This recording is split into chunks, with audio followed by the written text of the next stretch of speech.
Cześć wszystkim, z tej strony Wiktor. W dzisiejszym materiale mam dla Was model kultowego Shermana w skali 1:35 z prawdziwie filmową załogą. Zapraszam do oglądania. Kogi. Buduj historię klocek po klocku.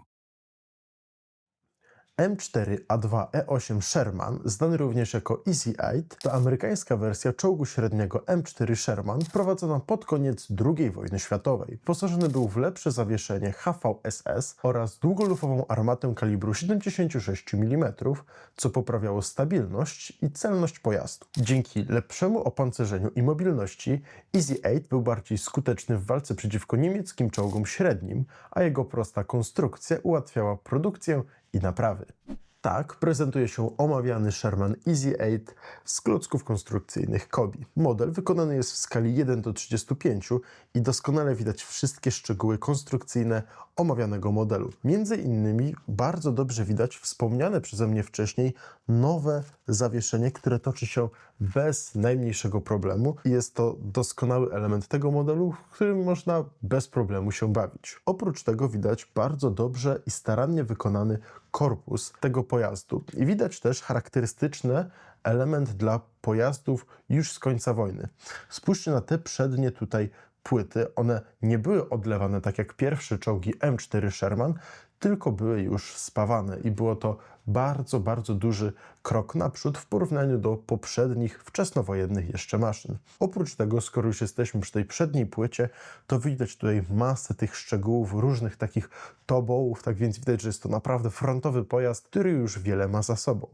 I również widać je na tylnej części tego pojazdu. Są tutaj skrzynie, walizki, kanistry, worek oraz podstawowe narzędzia, takie jak na przykład łopata. Na bocznych pancerzach znajdują się dwie belki, jedna z jednej strony oraz druga z drugiej.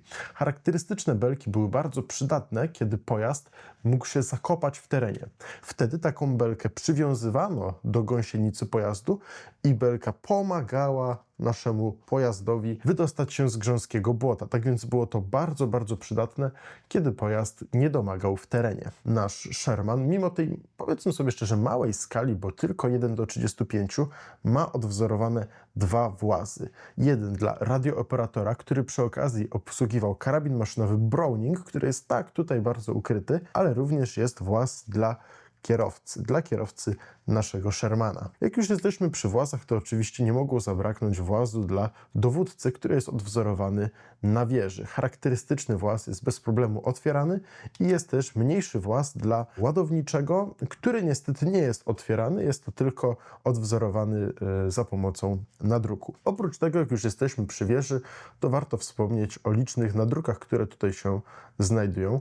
Właśnie między innymi jeden na włazie, ale również z tej strony jest widoczny charakterystyczny nadruk, który imituje specjalny właz do ładowania amunicji. Dlatego jest on taki malutki. Oprócz tego, jak już jesteśmy przy amunicji, to przejdźmy do głównego argumentu, którym mógł przemawiać omawiany dzisiaj Sherman, czyli potężnej armaty kalibru 76 mm, która już bez problemu radziła sobie z niemieckimi Panzer IV, ale również z o wiele cięższymi Panterami, a nawet i Tygrysami. Oprócz głównej armaty, nasz pojazd uzbrojony jest również w karabin Browninga, w słynną amerykańską półcalówkę, która była doskonałym elementem do walki przeciwlotniczej, ale równie dobrze sprawdzał się w walce przeciwko piechocie, a nawet bardzo lekko opancerzonym pojazdom.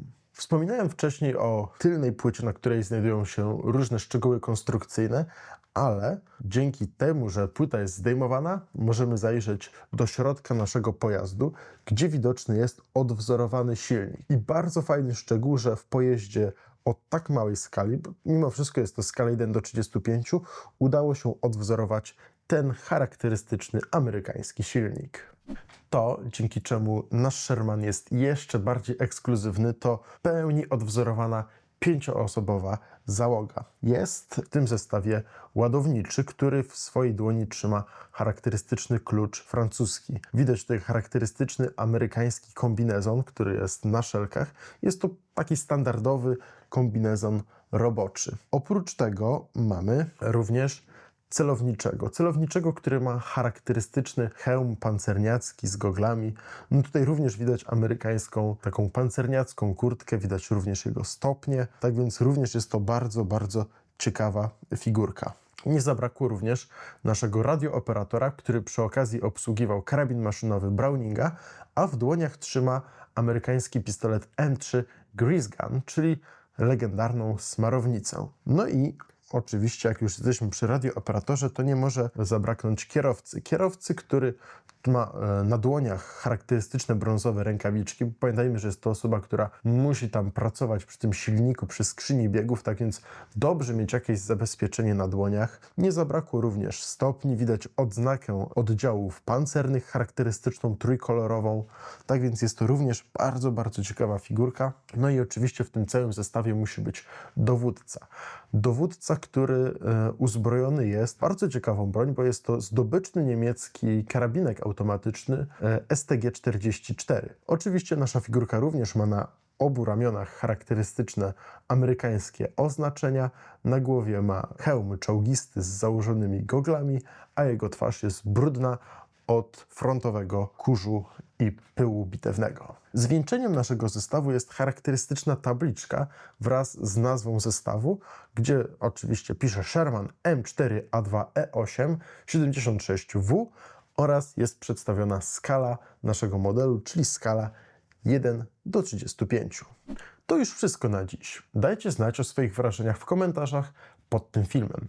Zapraszam też do śledzenia naszych mediów społecznościowych w serwisie Facebook, Instagram oraz TikTok, gdzie na bieżąco publikowane są nowości oraz inne ważne informacje. Czekam na Wasze opinie oraz komentarze, które są dla nas bardzo ważne. Do zobaczenia w następnej recenzji i pamiętaj, buduj historię, klocek po klocku.